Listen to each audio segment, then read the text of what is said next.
Friends, എല്ലാവർക്കും നമസ്കാരം. Entertainment കീഴിലേക്ക് എല്ലാവർക്കും സ്വാഗതം. എന്റർടൈൻമെന്റ് കിഴി റിയാക്ഷൻ ആണ് തുടരും ആൻഡ് ബസൂഖ. അത്രല്ലേ സിനിമയുടെ രണ്ട് സിനിമകളുടെയും ഓരോ അപ്ഡേറ്റ് വീതം കിട്ടിയിട്ടുണ്ട് കേട്ടോ. ഒരു സ്നീക്ക് പീക്കാണ് ബസൂഖയുടേത്. പിന്നെ തുടരും സിനിമയുടെ അറൈവൽ ടീസർ. സിനിമ റിലീസിനെത്തുന്നത് 25-ാം തീയതി, ഏപ്രിൽ 25. ഈ തുടരും സിനിമയ്ക്ക് ട്രെയിലർ ഇല്ല. ട്രെയിലറിൽ നമ്മൾ റിയാക്ഷൻ ചെയ്ത് എപ്പം ട്രെയിലർ എപ്പോഴാ വന്നത്? എമ്പുരാന്റെ റിലീസിന് മുൻപുള്ള ടീസർ അല്ലായിരുന്നോ? ട്രെയിലർ ആയിരുന്നു അത്. എന്നാ ഞാൻ ടീസറാന്ന് കരുതിയിരിക്കുക. സത്യമായിട്ട് ഞാൻ ടീസറാന്ന് വിചാരിച്ചോണ്ടിരിക്കുക. ട്രെയിലർ വന്നിട്ടില്ലല്ലോ എന്ന് വിചാരിച്ചോണ്ടിരിക്കുക. ടീസറാണോ? അല്ലോ നീ കൺഫ്യൂഷൻ ആക്കല്ലേ? ട്രെയിലർ തന്നെ ആണല്ലേ? എന്നാ ഓക്കെ. ട്രെയിലർ ഇതാണ് ടീസർ. അറൈവൽ ടീസർ എന്നുള്ള രീതിയിലാണ് വരുന്നത്. ഓക്കെ, വരാൻ പോവല്ലേ? ഓക്കെ. എന്തായാലും തരുൺ മൂർത്തി സംവിധാനം ചെയ്യുന്ന സിനിമയാണ്. രജപുത്ര വിഷ്വൽ മീഡിയയാണ് ഇതിൻ്റെ പ്രൊഡക്ഷൻ. നമ്മുടെ രഞ്ജിത്ത്. ഓക്കെ. ഒരുപാട് പ്രതീക്ഷയോടെ കാത്തിരിക്കുന്ന സിനിമയാണ്. ലാലേട്ടൻ്റെ കൂടെ ശോഭനയും ഉണ്ട്. അതായത് നമ്മൾ ഇനി കാത്തിരിക്കുന്ന ഡേറ്റ് ഏപ്രിൽ 25. അതാണ്. ഇതിൻ്റെ ഇടയിൽ നമുക്ക് ഒരുപാട് സംഭവങ്ങൾ വരാനുണ്ട്.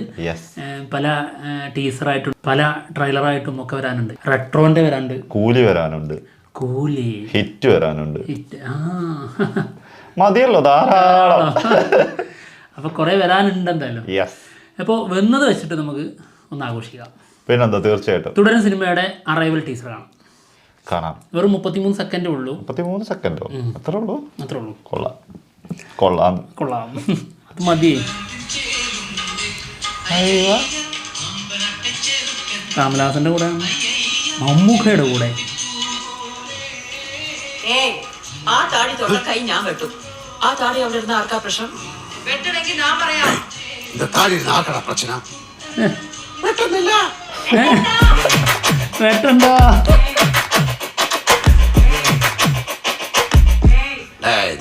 ആർക്കടാ പ്രശ്ന?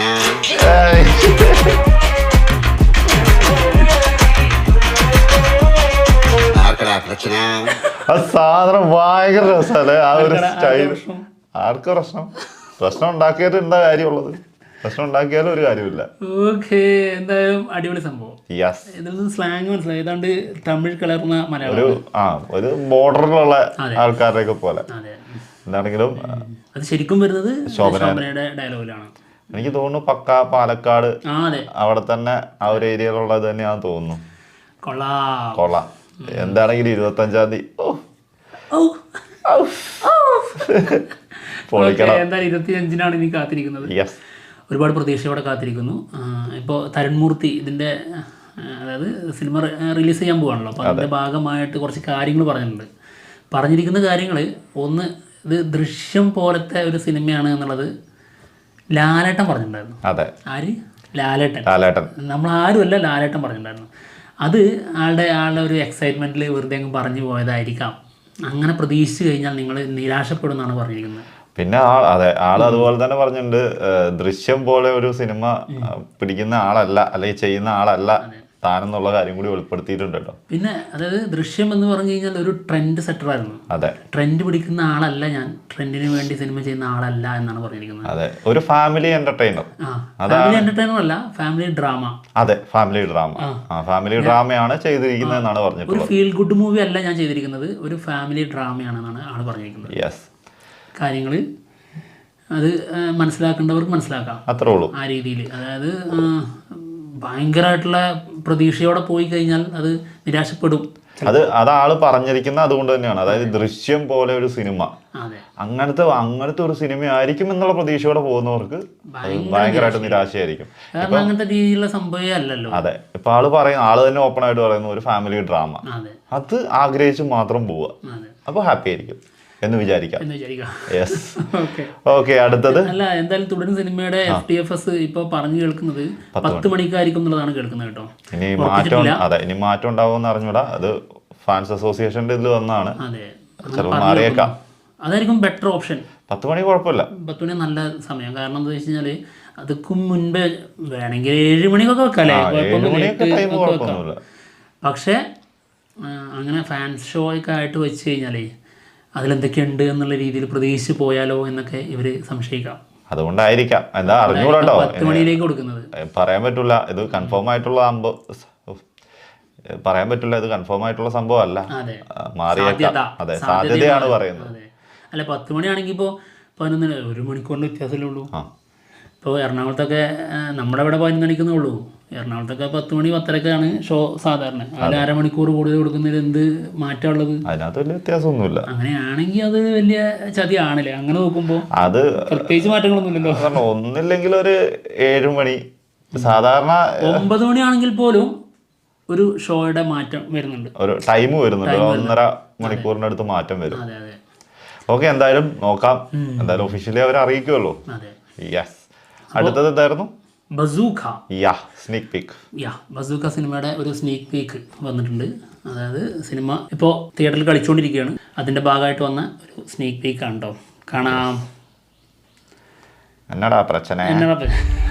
നിന്റെ അപ്പൻ കോട്ടപ്ലാക്കൽ വറിയേട്ടൻ കല്ലും കെട്ടാൻ ചുമന്ന് നിന്നെ IPS-കാരനാക്കിയത് ഈ കൊച്ചി വന്ന് പാമ്പും കൂടി കളിക്കാനല്ല. ഏതെങ്കിലും നോർത്ത് ഇന്ത്യൻ കുത്തക മുതലാളിമാര് വെച്ചിടുന്ന ഫ്രീ ഡാറ്റ കൊണ്ട് ടെമ്പിൾ ഓടിയാലുമല്ല. സച്ചിൻ ടെണ്ടുൽക്കറിന് കിട്ടേണ്ട ട്രോഫി കേരള പോലീസിന്റെ ഷെർലക് ഹോംസ് ആയ ബെഞ്ചമിൻ ജോഷിയുടെ കൺമുമ്പിൽ നിന്ന് അടിച്ചു മാറ്റിയത് ഏത് അനോണിമാനായിരിക്കും?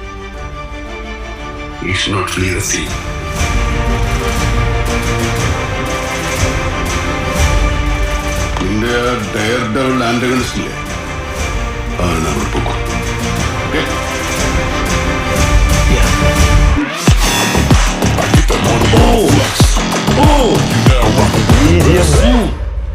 എന്ത് തോന്നുന്നു ഈ വീഡിയോനെ കുറിച്ച്? എന്താ നിന്റെ അഭിപ്രായം? ഏത് വീഡിയോ ആണ് ഇപ്പൊ കണ്ട ഈ സ്നേക്ക് പീക്കിനെ കുറിച്ച് എന്താ അഭിപ്രായം എന്ന് ചോദിച്ചാൽ എന്തുവാ നിനക്ക് ഇത് കണ്ടിട്ട് എന്ത് തോന്നി? കുഴപ്പമൊന്നുമില്ല, എനിക്ക് തീരെ ഇഷ്ടപ്പെടാത്തത് ഇതിനകത്ത്. ആണോ? അതെന്താ? ഒന്ന്, ഇതില് മമ്മൂക്കൻ്റെ ബോഡി ലാംഗ്വേജ് കാര്യങ്ങളൊക്കെ ഒന്നത്. പിന്നെ ഈ സിനിമയിലേക്ക് വന്നു കഴിഞ്ഞാൽ ഇത് എന്ത് അടിസ്ഥാനമായി ഇങ്ങനെ കാണുന്നവര് ഇത് വിചാരിക്കും വാവ് ഇത് അങ്ങനെ സീനാണല്ലോ. പക്ഷെ സിനിമ ഫുള്ള് കണ്ടു കഴിയുമ്പോ കണ്ടു കഴിഞ്ഞിട്ടുള്ള ആൾക്കാർ ചിന്തിക്കും എന്തിനാണ് ഇപ്പൊ അതൊക്കെ അവിടെ ഉണ്ടായിരുന്നത് എന്നുള്ള രീതിയിലോട്ട് ചിന്തിക്കും. പറ്റിപ്പല്ലേ? അതെ, അതുകൊണ്ടത് പറയാനും പറ്റൂല അല്ലേ, സ്പോയിലറായി പോകും. അതാണ്. അതായത് ഇവിടെ ഇരിക്കുന്ന ഈ ഞാനുണ്ടല്ലോ, ഞാൻ എവിടെയോ ആണ്. ഇതേപോലെ നമ്മൾ ഈ അടുത്ത ഏതോ ഒരു സിനിമേന്റെ കാര്യത്തിൽ വന്നപ്പോ നമ്മൾ സംസാരിച്ചിട്ടുണ്ട്.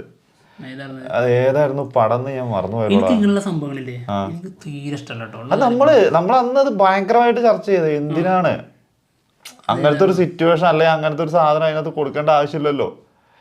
നമ്മള് പറഞ്ഞ് സംസാരിച്ചായിരുന്നല്ലോടാ. ഓക്കെ, എന്തായാലും ഇങ്ങനെയുള്ള കാര്യങ്ങളുണ്ടല്ലോ. ഇപ്പോൾ ചില സിനിമകളിലുണ്ട് അങ്ങനെ, ഏത് ഒരു കാര്യം ഉണ്ടാവില്ല. ഇപ്പോൾ ഭയങ്കര ഗംഭീരമായിട്ടുള്ള സാധനം എന്നൊക്കെ പ്രതീക്ഷിക്കുന്ന ചില സാധനങ്ങൾ ഒന്നെങ്കിൽ സോങ്ങിൽ ഉൾപ്പെടുത്തും. അത് ആളുടെ ചിന്താഗതിയോ അല്ലെങ്കിൽ ആളുടെ സ്വപ്നമോ അങ്ങനെയൊക്കെയുള്ള എന്തെങ്കിലും പരിപാടി ആയിരിക്കും. അത് അതിൻ്റെ റിയാലിറ്റി ആയിരിക്കില്ല, ആ സിനിമയുടെ റിയാലിറ്റി ഉണ്ടാവുമല്ലോ, ആ റിയാലിറ്റിയിൽ ചേർന്ന് നിൽക്കുന്ന സാധനം ആയിരിക്കില്ല. ഇതും അങ്ങനെയാണ്, ആ സിനിമയിലെ റിയാലിറ്റിയുമായിട്ട് ചേർന്ന് നിൽക്കുന്നതല്ല അത്. ശരിക്കും അതൊരു ഫേക്ക് എന്ന് പറയാൻ പറ്റും. അപ്പോൾ നമ്മളിപ്പോൾ കണ്ടത് ശരിക്കും ആളല്ലല്ലോ. ആ രീതിയിൽ നോക്കുമ്പോൾ എന്ത് വേസ്റ്റ് ആയിട്ടുള്ള ഏറ്റവും മോശപ്പെട്ടൊരു സാധനം അത്. ഇനിയിപ്പോൾ അത് തകർത്ത് അഭിനയിച്ചു എന്നിരിക്കട്ടെ, അങ്ങനെ അതിനകത്ത് നോക്കുകയാണെങ്കിൽ അതന്നെ പറയണ്ടല്ലോ, ഭയങ്കരമാണ്. അതായത് ആ സാധനം നമ്മൾ കഴിഞ്ഞ വീഡിയോയില് പറഞ്ഞിട്ടുണ്ടായിരുന്നു. ഞങ്ങൾ വെളുപ്പിക്കാൻ ഇറങ്ങി എന്ന് പറഞ്ഞ വീഡിയോയില്, അത് വെളുപ്പിക്കാൻ ഇറങ്ങി എന്ന് പറഞ്ഞ വീഡിയോയില്, ബസൂക്കയെ വെളുപ്പിക്കാൻ ഇറങ്ങി എന്ന് പറഞ്ഞ അതില് ആ വീഡിയോയിലാണ് ഞങ്ങള് അതിന്റെ കുറ്റം പറഞ്ഞിട്ടുള്ളത്. അതിലെ നെഗറ്റീവ് നമ്മൾ ആൾറെഡി പറഞ്ഞിട്ടുണ്ട്. ഞങ്ങളുടെ റിവ്യൂ എന്ന് പറഞ്ഞു കഴിഞ്ഞാൽ ആദ്യത്തെ ദിവസത്തെ റിവ്യൂല് മാത്രം നിൽക്കുന്നതല്ല, പിന്നീടും നമ്മൾ ചെയ്യാറുണ്ട്. നമ്മുടെ വീഡിയോസ് നിരന്തരം വന്നുകൊണ്ടിരിക്കുന്നതാണ്, അതിൽ അഭിപ്രായങ്ങൾ വന്നുകൊണ്ടേയിരിക്കും. ഒരു റിവ്യൂല് എല്ലാം വിളിച്ചു പറയാൻ നമുക്ക് പറ്റൂല. അതാണ്, അതിന് നമുക്ക് ഒരുപാട് പരിമിതികളുണ്ട്. ഇപ്പോൾ മറ്റേ തങ്കമണി എന്ന് പറഞ്ഞ സിനിമയുടെ റിവ്യൂ നമ്മൾ കൊടുത്തത്, തങ്കമണി എന്ന് പറഞ്ഞ സിനിമ കണ്ടിട്ടു നല്ല രീതിയിലല്ല. ഒരു സീരിയൽ കണ്ടു, ഏതോ ഒരു തങ്കൻമണി അങ്ങനത്തെ ഒരു പേരിട്ടിട്ടാണ് ഞങ്ങൾ അതിനെക്കുറിച്ച് പറഞ്ഞത്. എന്നിട്ട് അതിനുശേഷം പിന്നെ വേറൊരു റിവ്യൂവിൽ ഞങ്ങൾ അതിനെക്കുറിച്ചാണ് കൂടുതൽ പറഞ്ഞത്. അതിലൂടെ നമ്മുടെ അഭിപ്രായങ്ങൾ നമ്മൾ അതിനുശേഷം കാര്യങ്ങൾ ഇങ്ങനെ പറഞ്ഞുകൊണ്ടേയിരിക്കും. മറ്റുള്ള എല്ലാ ചാനലും എടുത്തോ അവരുടെ റിവ്യൂ ആ സിനിമയെ കുറിച്ച് അത് അവിടെ തീർന്നു. ഞങ്ങൾ അങ്ങനെയല്ല, അതിനുശേഷം കണ്ടിന്യൂസ് ആയിട്ട് ഞങ്ങൾ ഒരു ദിവസം 3-4 വീഡിയോ ഇടുന്നവരാണ്. അതിനെക്കുറിച്ച് ഞങ്ങളുടെ അഭിപ്രായം പറഞ്ഞുകൊണ്ടേയിരിക്കും. അതെ, അത് മാറ്റണ്ട്. ചിലപ്പോൾ ചിലർക്ക് ഇങ്ങനെ തോന്നാം, ഇങ്ങനെ അവർ അന്ന് പറഞ്ഞാലല്ല ഇപ്പോൾ പറഞ്ഞുകൊണ്ടിരിക്കുന്നതെന്ന്. അങ്ങനെയല്ല കാര്യങ്ങൾ. പിന്നെ അതുപോലെയല്ല, പെർസ്പെക്റ്റീവ് മാറും പിന്നീട്. അതൊക്കെ ഇത്രേ ഉള്ളൂ. അതായത് ഈ മറ്റുള്ള റിവ്യൂവേഴ്സിനെ പോലെ ഞങ്ങളത് കണക്ക് കൂട്ടരുത്. ഞങ്ങളുടെ ചാനൽ അപ്ഡേറ്റ്സും റിയാക്ഷനും ഒക്കെ ആയിട്ട് സ്ഥിരം സിനിമയുടെ മാത്രമായിട്ട് ഒന്നെങ്കിൽ ഇപ്പോൾ അശ്വന്ത് ഗോക്കിൻ്റെ റിവ്യൂ എന്താണ്, സിനിമയുടെ റിവ്യൂ കഴിഞ്ഞു, അടുത്ത സിനിമ വരണം, അടുത്ത റിവ്യൂ വേറെ വീഡിയോ വരണമെങ്കിൽ അങ്ങനെയല്ലേ എല്ലാവരും കൂടുതലും. നമ്മളത് അങ്ങനെയല്ല. ഞങ്ങളുടെ മുൻപും അതിനുശേഷം, റിലീസിന് മുൻപും റിലീസ് ആയതിനു ശേഷം അതിൻ്റെ ഓളം നിൽക്കുന്നത് വരെ ഞങ്ങളുടെ അതിൻ്റെ കൂടെ അതിൻ്റെ അഭിപ്രായങ്ങൾ പറഞ്ഞു പോകും. തീർച്ചയായിട്ടും ഉണ്ടാവും. അത് മാറ്റണ്ട്. പിന്നെന്താണെന്നറിയോ, ഇതിനകത്ത് നമ്മുടെ ചാനൽ തുടങ്ങി അന്ന് മുതൽ നമ്മുടെ കൂടെ കുറേ ആൾക്കാരുണ്ട്. അവർക്കറിയാം നമ്മൾ എന്താണെന്ന്. ഈ പെട്ടെന്ന് വന്ന് കാണുന്ന ആൾക്കാർക്കൊക്കെ ചിലപ്പം ഇവന്മാരിത് എന്താണ് പറയുന്നത് അങ്ങനെ തോന്നുന്ന ആൾക്കാർ പലതും ഉണ്ട് കേട്ടോ. ഇല്ലെന്നല്ല പറയുന്നത്. അത് തെറ്റുമല്ല, തെറ്റല്ല, ഒരിക്കലും തെറ്റ് പറയാൻ പറ്റില്ല. പിന്നെ മാത്രമല്ല ഭയങ്കരമായിട്ട് ഞങ്ങളെ, അതായത് നമുക്കൊരു എപ്പോഴും ത്രില്ല് നൽകുന്നൊരു കാര്യം കൂടിയാണത്.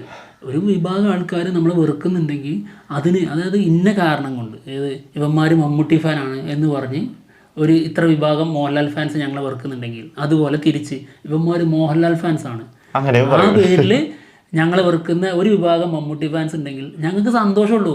കാരണം എന്താ പറയുമോ, ഞങ്ങളുടെ ബാക്കിലുള്ള, അത് നിങ്ങൾ കാണുന്നില്ല, ഞങ്ങളുടെ മുൻപാണ് നിങ്ങൾ കാണുന്നത്. ഞങ്ങൾ ബാക്കിൽ ഞങ്ങൾ കൊണ്ടുനടക്കുന്ന ഒരു വലിയ സ്വപ്നമുണ്ട്. ആ സ്വപ്നത്തിന്റെ പിറകെ എത്തിയിട്ട് നിങ്ങൾ എത്തുന്ന സമയത്ത് നിങ്ങൾ തിരിച്ചറിയും ഞങ്ങൾ ആരെയാണ്. അത് എന്താണെന്ന് അറിയുന്ന കുറച്ച് ആൾക്കാരേ ഉള്ളൂ. അതെ, അപ്പൊ നമുക്ക് ത്രില്ല് ഉണ്ടാവില്ലേ. അതായത് നമുക്കൊരു ചലഞ്ച് ഉണ്ട് മുന്നിൽ. ആ ചലഞ്ചാണ് എപ്പോഴും നമ്മുടെ മുന്നിലേക്ക് നയിക്കുന്നത്. പിന്നെന്താ അറിയോ, സത്യമായിട്ടും അതിലേക്ക് എത്തിപ്പെടുന്ന നേരത്ത് അല്ലെങ്കിൽ എത്തിപ്പെടാൻ പോകുന്ന സമയങ്ങളിൽ പല രീതിയിലുള്ള ഇങ്ങനത്തെ സംഭവങ്ങളും ഉണ്ടാവും നമുക്കറിയാം. അതിലൊന്നും നമ്മൾ തളരൂല. എന്ത് പറഞ്ഞാലും നോ പ്രോബ്ലം. നമുക്ക് പറയാനുള്ള കാര്യങ്ങൾ നമ്മൾ നൈസായിട്ട് പറഞ്ഞങ്ങ് വഴിക്ക് പോകും, അത്രേ ഉള്ളൂ. നമുക്ക് ആരോടും ഒരു ദേഷ്യമില്ല, ഒരു വൈരാഗ്യവും ഇല്ല. അതങ്ങനെ കൊണ്ടുപോകുന്നു സിനിമ.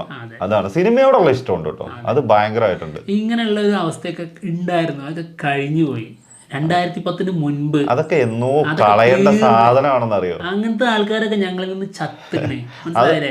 നിങ്ങളുടെ ഏതെങ്കിലും ഒരു താരത്തിനെ വേണ്ടി മാത്രം വാദിക്കേ ഒരിക്കലും ഉണ്ടാവില്ല. ഇങ്ങനെയുള്ള ആൾക്കാരെ ഞങ്ങളല്ല. അത് നിങ്ങൾക്ക് എടുത്തു നോക്കിയാൽ അറിയാം. ഇപ്പൊ പല ആൾക്കാരും പറയുന്നുണ്ട് മമ്മൂക്കനെ മാത്രം സപ്പോർട്ട് ചെയ്തുകൊണ്ടാണ്. എടാ അങ്ങനെയാണെങ്കിൽ ഒരു സിമ്പിൾ ആയിട്ട് കാര്യം ചോദിക്കട്ടെ. ഇപ്പൊ മമ്മൂക്കയുടെ ആൾക്കാരാണ്, മമ്മൂക്ക ഫാൻസ് ആണെങ്കിൽ, ഈ മമ്മൂക്ക ഫാൻസിനെ ഏതെങ്കിലും ഒരു തരി രീതിയിലെങ്കിലും ഇത് റിയാലിറ്റിയിലല്ലാതെ ഒന്ന് സുഖിപ്പിക്കുന്ന രീതിയിൽ മോഹൻലാലിന്റെ എന്തെങ്കിലും കാര്യം പറയാൻ പറ്റുമോ? അതാണ്, ഒന്ന് ചിന്തിച്ചു നോക്കി. ഒന്ന് കഴിയുമോ? ഇനിയിപ്പോ തിരിച്ചാണെങ്കിലും കഴിയുമോ? അതായത് ഇന്ന കാര്യങ്ങളിൽ അത് സൂപ്പറായിരുന്നു. അത് എനിക്ക് ഓർമ്മയുണ്ട്, നമ്മളൊക്കെ ആ ഫാനിസം കൊണ്ടുനടക്കുന്ന സമയത്ത് അത് വായിൽ നിന്ന് വരാൻ നമുക്ക് ബുദ്ധിമുട്ടായിരിക്കും. അത് പുറത്ത് പറയാൻ നമുക്ക് കഴിയില്ല. അത് നമുക്ക് ഇനി എത്ര നമ്മുടെ ഉള്ളിലുണ്ടെങ്കിലും നമ്മൾ പറയില്ല. റിയാലിറ്റി ഉണ്ടെങ്കിൽ പോലും നമുക്ക് അറിയാമെങ്കിൽ പോലും തുറന്ന് പറയാൻ പറ്റുന്ന ആൾക്കാരെന്ന് പറഞ്ഞു കഴിഞ്ഞാൽ അവർക്ക് ഈ ഒരു ഫാനിസം മറികടന്ന്, അന്ധത മറികടന്ന് കണ്ണ് തുറന്ന് വെളിച്ചം കാണുന്ന ആൾക്കാരായിരിക്കും അവര്. ഇരുട്ടിൽ നിന്ന് പുറത്ത് കടന്നവരായിരിക്കും. അവർക്ക് ഇവരുടെ പോസിറ്റീവും നെഗറ്റീവും പറയാൻ പറ്റും. നമ്മൾ മമ്മൂട്ടി ഫാൻസിന് വേണ്ടി മാത്രം വാദിക്കുന്നവരോ അല്ലെങ്കിൽ മോഹൻലാൽ ഫാൻസിന് വേണ്ടി മാത്രം വാദിക്കുന്നവരല്ല. അതെ, അത് ഇതിനകത്ത് എന്താന്ന് വെച്ചിട്ടുണ്ടെങ്കിൽ ഇത് നമ്മള് ഇത് പറയുമ്പോഴും നിങ്ങൾ പറയാൻ പോകുന്ന കമന്റ്സ് എന്താന്ന് നമുക്കറിയാം. അവന്മാരിരുന്ന് മെഴുകുകയാണ്. ഒരു മെഴുക്കുമില്ല സത്യമായിട്ടും. അങ്ങനെ മെഴുകാനാണെങ്കിൽ ഞങ്ങൾക്ക് ഓരോ വീഡിയോയിലും എടുത്തിട്ട് പറയാം. എത്രയോ സംഭവങ്ങളുണ്ട്. ഒരു സാധനമുണ്ട്, അത് ഞങ്ങൾ മാറ്റി വെച്ചിട്ടുണ്ട്. അത് അടുത്തേക്ക് പറയാം. അതിന്റെ ഒരു വീഡിയോയിൽ ഞങ്ങൾ പറയുന്നതായിരിക്കും. ഇപ്പൊ എന്തായാലും പോവാണ്, റിയാക്ഷനും കൊണ്ട് വന്നാണ്, സമയം കൂടിപ്പോയി. അപ്പൊ എന്തായാലും പോവാണ്. മറ്റുള്ള വിശേഷങ്ങളുമായിട്ട് ഉടനെ തന്നെ വരാം. ബൈ.